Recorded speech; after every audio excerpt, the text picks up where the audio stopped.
Welcome to episode 117 of Closer Mentality. I'm your host, Julia Mellett. When did you find your passion? What situation were you presented with that opened the door for you? For today's guest, Payton Ridenour, that passion was uncovered at age 5.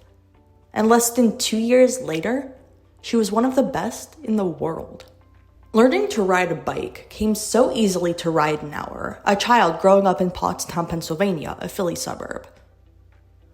Her father was an avid mountain biker and introduced his daughter to the thrill of 2 wheels as a toddler. Really, my dad has grown up around bikes his entire life, and now he's a avid mountain biker, and sometimes he'll get on the track with me every once in a while. But literally, 2 wheels is his life, and that's his passion. So then he took me to the track one day when I was 5, had the training wheels off, finally could go try out the track, and I've literally been riding ever since. It just clicked for me, and I've loved it, and it's also been something that my dad and I have done together ever since I was little. I grew up in Pottstown, Pennsylvania. It's this smaller town, like 45 minutes outside of Philadelphia. And I was pretty much the only girl at my track. There were other girls that would come and go. They would be there for a few years and then they'd stop racing and everyone would come and go. But I was really the only OG girl that was at my local track the whole time that I lived there.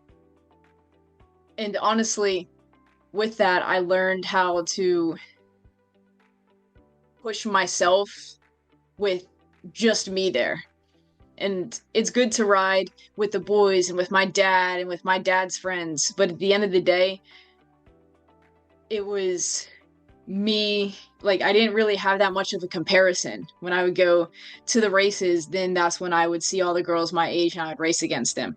So it was more of trusting what I was doing in the moment and taking that to wherever else that I ended up going. As a 5 and 6-year-old, Ridenour loaded up her bikes and traveled the country to race in increasingly faster and more competitive BMX races. We would travel, my parents and I would travel in our truck or in our van at the time to the races that were kind of in the state or closer by. And then when I started winning those, we would travel a little bit more. And then we went to the Grand Nationals in Louisville. And I didn't make the final there. It was really, really disappointing. Again, I was like 6 years old, but so disappointed. I didn't get a big trophy. I didn't get anything. And then the next year, I just kind of was racing a little bit again. And then I actually won the Grand Nationals the year after. And before, there was always like these girls in my class that my mom always tells the story. I would be behind them. And my mom would be like, just go around them. I don't know what you're doing. Like, don't follow them around the track. And I had like my breakthrough moment when I was like 7 years old. In one race, I finally went around this one girl that was slowing me down forever. And then I did not look back the rest of the year. And that's when I ended up winning my first amateur title when I was 7. And since then, I think it really just took off, like the competitive nature in me, and I want to say like wanting to win, because all of us kind of want to win. That's why we race, is the feeling of winning and the satisfaction of going to these different places and training for certain events. And when I say training, when I was little, I was literally just riding my bike around the track. I didn't lift weights. I didn't do any of that until I was like 16 and started to take it a little bit more serious. But BMX has always just been really fun for me. And it's been, like I said before, something that I do with my dad when I was younger, but then also something that made me better myself as a person, whether that was work ethic / discipline and just really being able to develop myself into something that I want to do and also have goals and then work towards those goals. An elementary-aged Ridenour didn't have a coach when she won her first national title. She didn't expect her success in the sport to come so early. At 5'6", she sat smaller on the bikes, not exactly a menacing presence. But out of the starting gate, she became a serious threat. Concurrently to her physical presence, Ridenour's father, Keith, was casually instilling powerful mental health practices into her pre-race rituals. I don't know when exactly it started. I can't remember when I was 5, but I don't know if it started when I did some more races when I was like 10 or so, but my dad would always be in the staging area with me, and he would like press my back 2 times between my shoulder blades, and he called it the switch. And it'd be like my race switch was on. Now I'm in race mode, and be like, he'd do the switch on my back, so then I'd be ready to go. And then my dad got kicked out of the pits, or out of the staging area, because then we started getting older. And next thing you know, my dad was like the only one in there with all the girls. I'm like, all right, like I'm gonna have to think of something new to do now. And it was kind of like letting my dad go a little bit, and then changing stuff that I did, which change is good, but it was also kind of difficult because I've done that for so long, and that was kind of like a comfort thing for me to have like my dad there, because again, I literally grew up with my dad racing with me. So it was like kind of pushing that out of the way, but having him still be a part of everything, just not in that sense. So now my race routine, I'm someone that likes to be really kind of like energetic and happy before the races, like kind of excited. I feel like there's 2 ends of the spectrum. It's either you're really serious and you don't talk to anyone, or you're having more fun. And what I realized for me is that when I have more fun, I perform better. When I think about why I do BMX, I do it because I always thought it was super fun. That's why when I look back, I'm like, well, why did I start this? Did I start this because I was always like so serious and honed into everything and not talking to anyone? I was like, no, I started BMX because it was something that I did with my friends, I did with my dad, that I always had fun doing. And I think being in that mindset brings me more joy and more relief and the calm before racing than it would as if I were very, very serious. And obviously there's a line, and we're all serious at some point. It's just kind of determining what that line is for you and how you like turn it on and off. Along her amateur career, she collected 7 national age group titles, officially recognizing her as one of the best in the sport. That success, nearly immediately, propelled her toward professional BMX in her early teens. So for me, I just rode my bike for fun until I was at a race in California when I was about 11 or 12 years old, and it was the 2012 Olympic trials for London. And I watched it, and I was watching with my parents, and then when I saw that for the first time, I was like, this is what I want to do. I want to go to the Olympics. And BMX first got into the Olympics in 2008 in Beijing. But during that time, I was kind of just getting into BMX. I was about 6, so I didn't really know anything about it. So this London time trial, or this London qualifying race that I saw, was the first glimpse at Olympics for me. And since then, I kind of had like the thought in the back of my mind about the Olympics, but I was just kind of racing my bike. And as I started to progress more in BMX, just going to different races, winning different championships, when you turn 17, you get the opportunity to race in a junior development class. So that would be 17 and 18-year-olds, where they'll send you off of the Olympic starting hill. So an Olympic starting hill is an 8-meter hill, and you go down next to all the other competitors, and there's like this big jump at the bottom. Basically, it's just the track is upscaled compared to like the amateur ones that we're racing on. So lots of higher speeds, more risk, maybe more contact, bigger jumps. Everything is just amplified. So I had the opportunity to race that when I turned 17.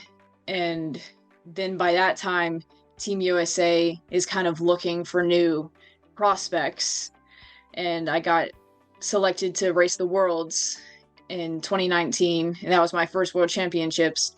What I quickly learned is that me being so successful as an amateur, it was 10 times more difficult for me to make that step from amateur to professional just because I've always been on top of my class. So now that I'm put in into like this Shark Tank where there's not just a few really fast girls to the nationals, everyone's good. Like, this is what people do for a living now. Everyone takes it very seriously. Everyone is training, traveling to the events. Everyone has their own support system. So for me, that was a really, really big transition in learning how to essentially like change my racecrafts, kind of from just being a dominant amateur to all of a sudden being in the pack with other people around me and saying, oh my gosh, I don't know what to do now. Now a professional BMX racer, Ridenour added 2012 BMX Olympian and trainer Ariel Verhaeren to her support staff, effectively skyrocketing her potential. In 2019, Bern, Switzerland set the scene for Ridenour's first Red Bull Pump Track World Championship gold. This win on the international stage made her a BMX household name, and suddenly she was getting asked about Tokyo 2020. The whole process was really, really crazy. So based off of country points, based off of how many points your top 3 riders at the time get for your country at different events determines how many spots a certain country gets to send to the Olympics. So the maximum amount that we could have sent for the girls' side was 3, and we got 3 slots. So there was 2 girls that were already really up in points, and they were pretty locked in for the games in Tokyo. And then there was one girl that actually ended up dropping out and said, hey, I am not going to race anymore. I'm done. And she didn't want to make the Olympic run. So then that opened up another spot.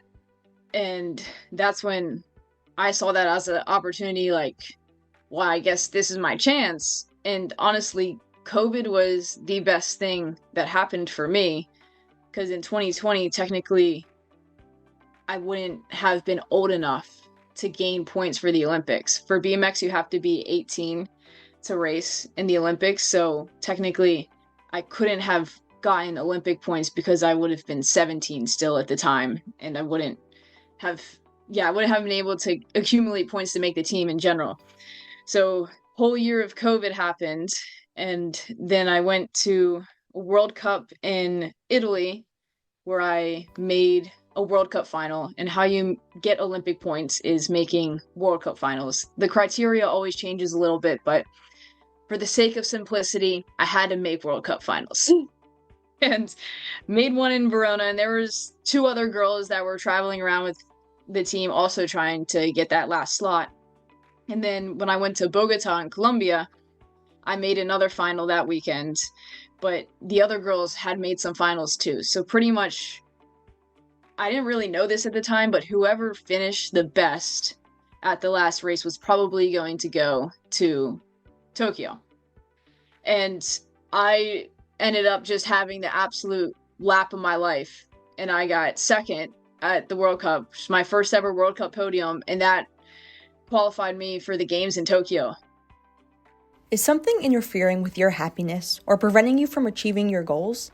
Regardless of if you have a clinical mental health issue like depression or anxiety, or if you're just a human in this world going through a hard time, therapy can give you the tools to approach your life in a positive way. That's why I'm excited to tell you about today's sponsor, BetterHelp. BetterHelp's mission is to make therapy more affordable and more accessible. This is an important mission because finding a therapist can be really hard, especially when you're limited to the options just in your area. BetterHelp is a platform that makes finding a therapist easier because it's online, it's remote, and by filling out a few questions, BetterHelp can match you to a professional therapist in as little as a few days. It's easy to sign up and get matched with a therapist. If this sounds like something that could help you, there's a link in the show notes to get you started on your therapy journey. It's betterhelp.com/closer mentality. Clicking that link helps support this channel, but it also gets you 10% off your first month of BetterHelp. Because finding a therapist is a little like dating. If you don't really fit with the therapist matched with you, it's easy and free to switch therapists without stressing about insurance, who's in your network, or anything like that. So if you're struggling, consider online therapy with BetterHelp. Click the link in the description or visit betterhelp.com/closer mentality. That's BetterHelp, HELP.com/closer mentality. Thanks again to BetterHelp for sponsoring this channel. Did you know that you can purchase audiobooks directly from your favorite local bookstore? With Libro FM, you can pick from more than 325,000 audiobooks, including bestsellers and recommendations from real booksellers. You'll get the same audiobooks at the same price as the largest audiobook company out there, you know the name. But you'll be part of a different story, one that supports your local community. If you're new to audiobooks, they're the perfect way to squeeze more reading into your busy life. Listen with the free Libro FM app while you do chores, walk the dog, or relax at home. If you already love audiobooks and don't know what to listen to next, check out recommendations from the people who know best, booksellers.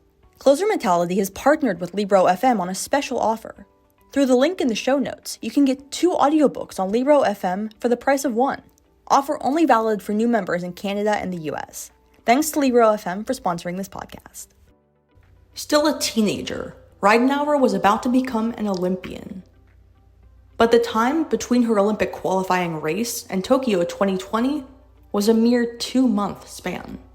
The track in Tokyo was very, very long, like longer than anyone has ever ridden before. It was like high 40s for this to get around. And typically a BMX track is like 30 to 40 seconds.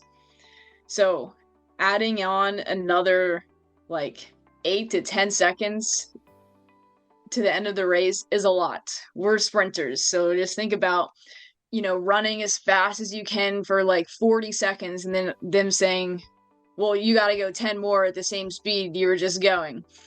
And we didn't have, obviously, the resources of the track itself to train there, we're not allowed to go ride the Olympic track. So I would train, and after I would get done my full lap, we would just be doing like a sprint, just pedaling our bike as fast as we can after the finish line for however long to try to prep for this. So it was a lot of like different training that I hadn't done before, because we didn't more so predict that I was going to make it to the games. Not that that wasn't the goal. Like the goal was to make the Olympic team. But then once it actually happened, we were like, holy crap, like we need to prepare. We should have done this months ago.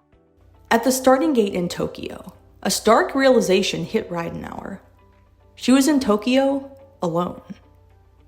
Due to COVID-19 restrictions, the amount of support staff Team USA could bring was limited. Ridenour's last-minute qualification didn't allow Verhaeren to travel with the team. At the peak of her career, Ridenour had no one but herself. I didn't get to bring anyone for me since I was the last one to qualify, and with COVID they had limited spots about the quota that the team could have there with them at the track. So everyone had their own coaches, and then I was just kind of solo by myself at my first games. And it was really overwhelming, and I had a sense of I didn't really know what to do. And obviously I knew what to do, but I wanted someone to talk to help me kind of be sure of what I was going to do. And I felt really on my own there. And behind the gate, I just felt so much pressure that I put on myself for wanting to perform so much. It was my first games, but also there was this sense of pressure that I put on myself that I just wanted to do so well that it had the opposite effect. In her first Olympic berth, Ridenour finished 17th, one of her worst finals. She attributes the chaotic months leading up to the Olympics for her eventual performance, and says that the finish acted as a catalyst to push her toward mental performance coaching. The difference between 17th place and a podium finish, she believes, is mental fitness. When I was younger, I never put any kind of emphasis on it ever. And honestly, I think Tokyo at the Olympics was a turning point for me when I saw how I kind of mentally just unraveled at the race, that I don't have a plan set if something like that happens, or I don't have a set pre-race ritual routine. And I said, well, I should really have this. I need this. And this is kind of what I'm missing. Because a lot of the times I'll see that my physical preparation is top notch, but then when it comes time to execute, um, I don't execute as well as I'm capable of. So having a sports psych, I've had some sports psychs like on and off the past few years. It took me a little bit to find a good fit for me, but then I've been working with the same guy for about definitely over 6 months now. I think finally I found one that I like and that we click better than all the other ones before. And really, I like the sports psych because it's helped me get a pre-race routine, but then also how to implement that in practice as well. And there's a lot of times where I would try to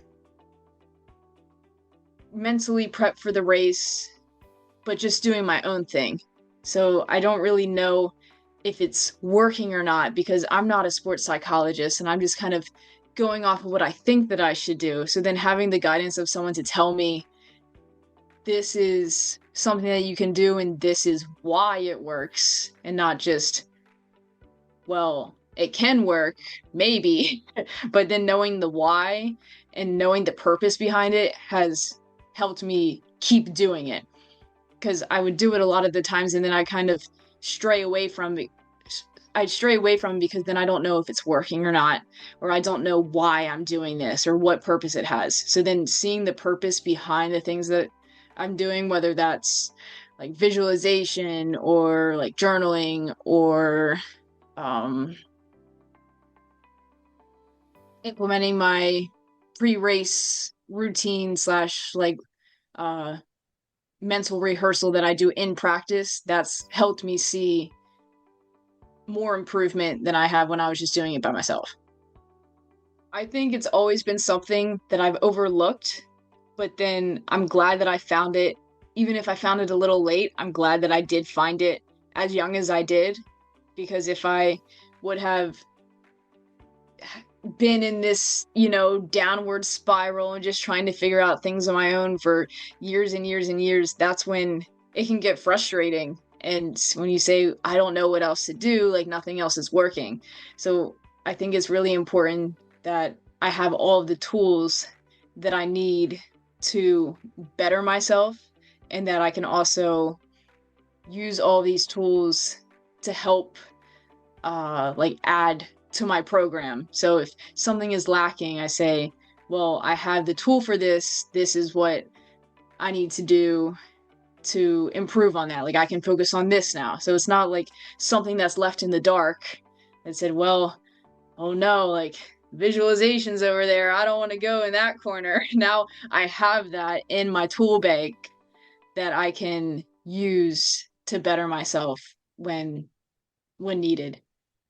I used to be someone who wasn't very adaptable at all. And like I said, I love BMX because of the adaptability. Before, some things I didn't like. I would like that we would go to different places and different tracks, but I didn't like how maybe I would have to change my routine to adapt to something different that might happen. But since that, I think that was my kind of downfall in Tokyo, was not being able to adapt quickly to the situation that I was in. So honestly, what I learned from Tokyo was how to be more adaptable. And now when people ask me, well, why do you love BMX? I include that in my adaptability now. I kind of turn it into something that I like about BMX. It goes back to the wind story when I won my first pro race. Is, yeah, it was windy and yeah, it sucked, but seeing how I was able to adapt to the conditions and then make something good out of it was one of the most rewarding things that I felt. So I would put that in my category of another reason why I like BMX is because I have to be adaptable myself. Ridenour favors visualization as the most impactful mental modality. Visualizing a track not only calms her mind and builds her confidence, but it also acts as physical protection from the potential of injury. I visualize what my ideal lap would look like on the track that I'm going to race on. Sometimes I'll put myself in different starting positions next to different people and kind of imagine how I would feel in that moment. And let's say I feel nervous because I'm imagining like a final or I'm on like the way outside and I know I have to cut over all the way to the inside of the straightaway to get like a pole position into the first turn. I'll kind of be imagining myself in different situations and how I feel and then how I'm going to deal with it. And let's say it turns into something where I didn't visualize it and something happens.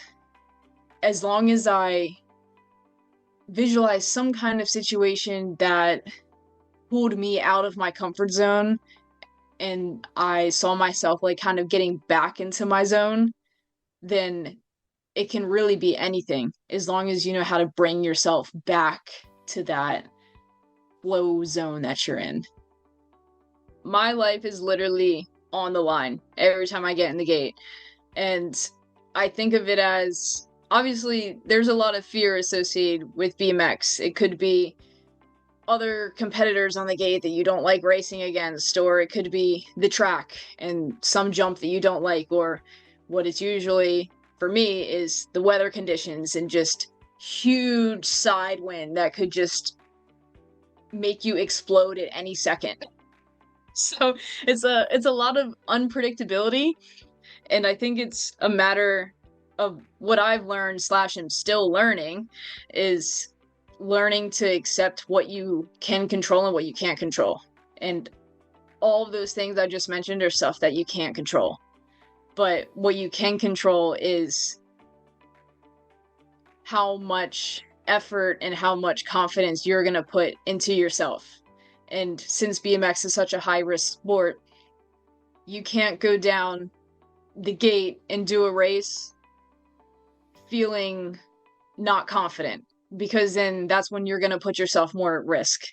So it's a lot of the times kind of taking a step back and just not weighing out risk reward, but weighing out how good you'll feel once you take the risk and get the reward.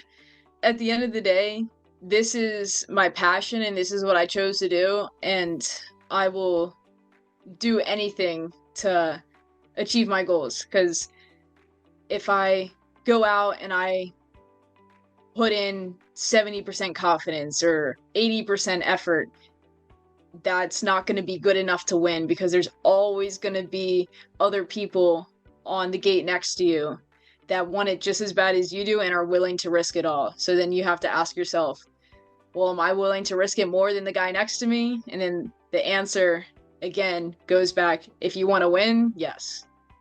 Are you an athlete rehabbing from an injury? Are you a coach or athletic trainer seeking additional support for your injured athlete toolkits? KT Tape has exactly what you need. KT Tape is a rehabilitation tape that helps stabilize and compress sensitive areas of the body during exercise. Apply KT Tape to an area either in pain or in recovery and feel the difference. KT Tape is comfortable, stable, and long-wearing. There's tape for all modes of action, from gentle, which is safe for easy activity and everyday use, to pro extreme, for athletes in moderate to high-impact exercise. KT Tape makes water-resistant tape as well for a more adaptable rehabilitation implementation. KT Tape caters to lifelong athletes and focuses on reducing muscle soreness for all users when worn during exercise and up to 48 hours post. Are you an athlete in need of prescription sports goggles or sunglasses? Today's final sponsor may have just the solution for you. A Sight for Sport Eyes was created when founder Shannon Knight saw a niche that was perpetually going unfulfilled. A site for sport eyes grew out of a need for education surrounding the impact of sport-related eye injuries and their lasting repercussions. A site for sport eyes runs like a regular optical practice, not an e-commerce store. Their goal is to give you the same high-quality service and name-brand lenses made by the best optical laboratories in the country, geared specifically for athletes and athletic use cases. If you need new lenses or frames, a site for sport eyes is the perfect place to get them. The links to BetterHelp.com, Libro FM, KT Tape, and a site for sport eyes are all in the show notes. Now, let's get back to the episode. Following the chaos of her Tokyo Olympics showing, Ridenour sought out the Paris Games as her next opportunity to prove her worth.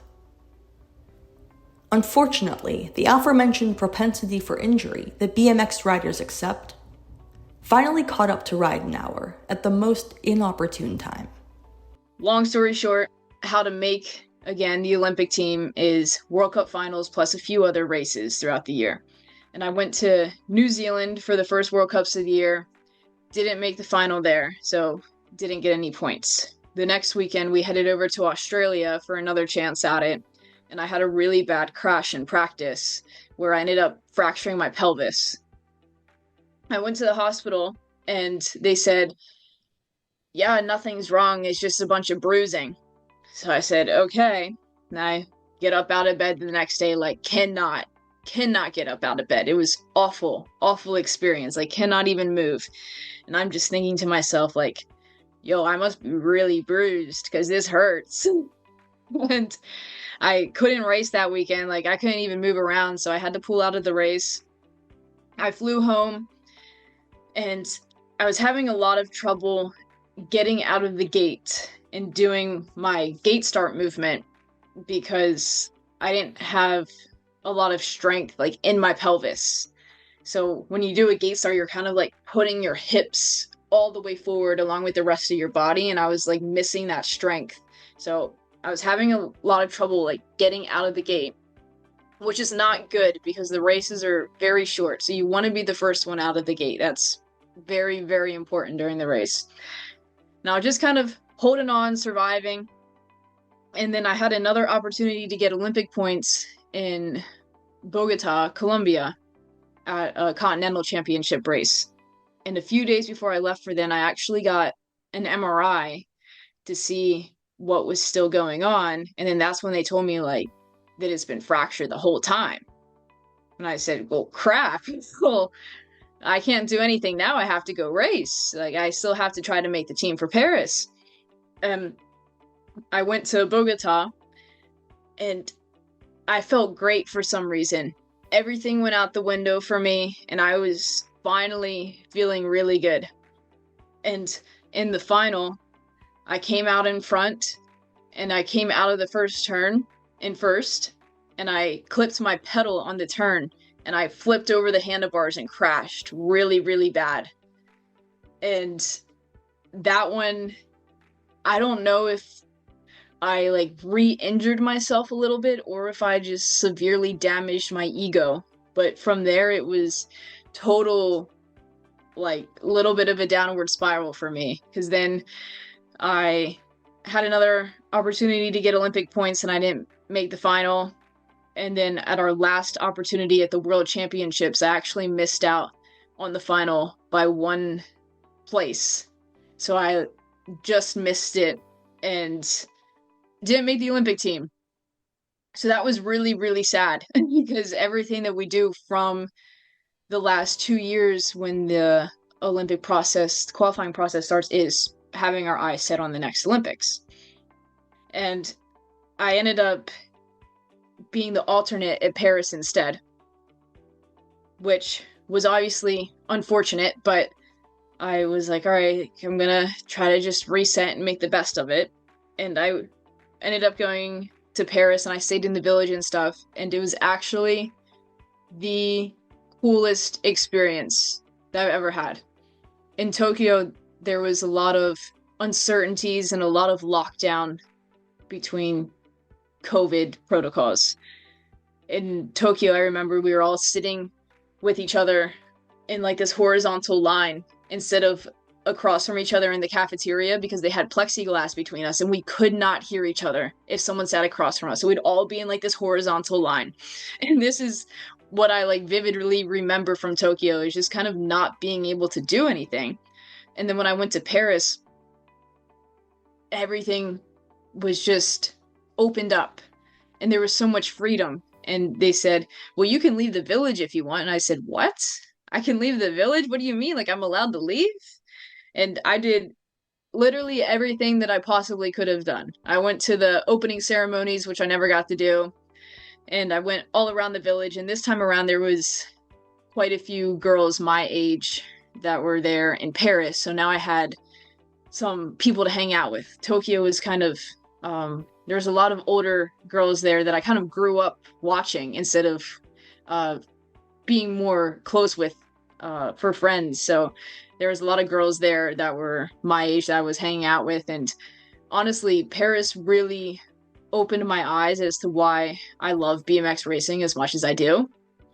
And the whole situation leading up to it sucked, between getting injured and then missing out on the Olympic points that would have maybe qualified me for Paris.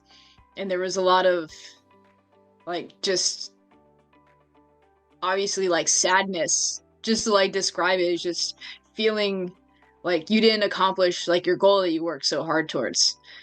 But when I went to Paris, it gave me that spark that I needed to say, this is what I want to do and this is why I love to do BMX. Even though I didn't get to compete, it opened up my eyes as to why I love BMX as much as I do. So again, the situation like sucked, but going as an alternate, I think really opened up my eyes way more than anything else ever would have. Ridenour's adaptability and drive kept her positive, despite the road to rehab. For the first time in her life, there was no pressure. 2025 ushered in a renewed perspective for Ridenour, one which has allowed her a handful of podium finishes around the US already, including gold at the USA Cycling Elite BMX National Championships, and silver at the BMX Music City Nationals earlier this month. Her professional career highlights continue to light the way. Instead of allowing self-imposed expectations to fester, Ridenour is letting her performances speak for themselves. You can follow along with Payton's BMX journey on Instagram at Payton Ridenour and at USA Cycling. You can also watch she and I's full interview at the Closer Mentality Uncensored YouTube channel. Thanks so much for tuning in to episode 117 of Closer Mentality. As we close Mental Health Awareness Month, I want to thank you for your support in sharing stories like Payton's. Without advocates of the mental game like Payton and listeners like you, the stories I share wouldn't be as impactful. So from the bottom of my heart, thank you. As always, I'm your host, Julia Mellett. I look forward to bringing you more amazing stories in June, but until then, see you next week.